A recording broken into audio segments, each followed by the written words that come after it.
David Warner को जल्द out करने की कोशिश करेंगे। हर किरदार के लिए तैयार, सरफराज अहमद का सीरीज जीतना हदफ।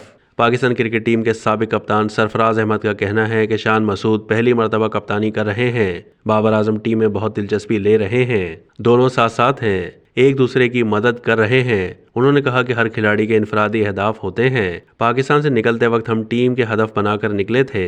हमारा ऑस्ट्रेलिया में हदफ अच्छी क्रिकेट खेलना और सीरीज जीतना है। जब आप क्रिकेट खेलते हैं तो जो भी रोल दिया जाए आप उसके लिए तैयार रहते हैं। रिजवान और मुझे जो भी रोल मिलेगा उस पर पूरा उतरने की कोशिश करेंगे।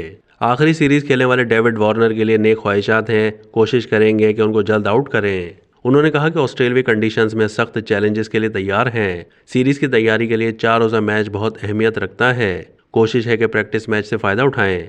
ऑस्ट्रेलिया टॉप टीम है, कंडीशंस भी मुश्किल हैं, मगर टेस्ट सीरीज में कैंगरूज का अच्छा मुकाबला करेंगे। ऑस्ट्रेलिया अपने मुल्क में हमेशा मुश्किल टीम रही है। हमारी टीम बहुत अच्छी है।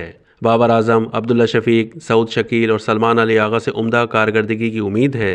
बॉलिंग में शाहीन शाह और हसन अली शानदार कारकर्दगी दिखाने के अहल हैं। मीर हमजा, खुरम शहजाद और फ़हीम अशरफ भी डोमेस्टिक में परफॉर्म करते हुए आए हैं। सरफराज अहमद ने कहा कि कैनबेरा में मौसम अच्छा है, 4 रोज़ा मैच हमारे लिए अहमियत रखता है।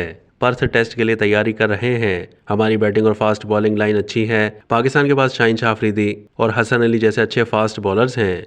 ये नसीम शाह की कमी पूरी कर सकते हैं। उनकी मदद के लिए खुरम शहजाद, फ़हीम अशरफ और मीर हमजा हैं। ये तीनों हमारे डोमेस्टिक क्रिकेट के आजमूदा बॉलर हैं। उन्होंने कहा कि मैंने यहाँ कोई मैच नहीं खेला है। आखिरी बार 2016 में ऑस्ट्रेलिया आया था, लेकिन क्रिस गेल ने एक बार इस ग्राउंड पर जिम्बाब्वे के खिलाफ डबल सेंचुरी बनाई थी। वो मैच देखा था।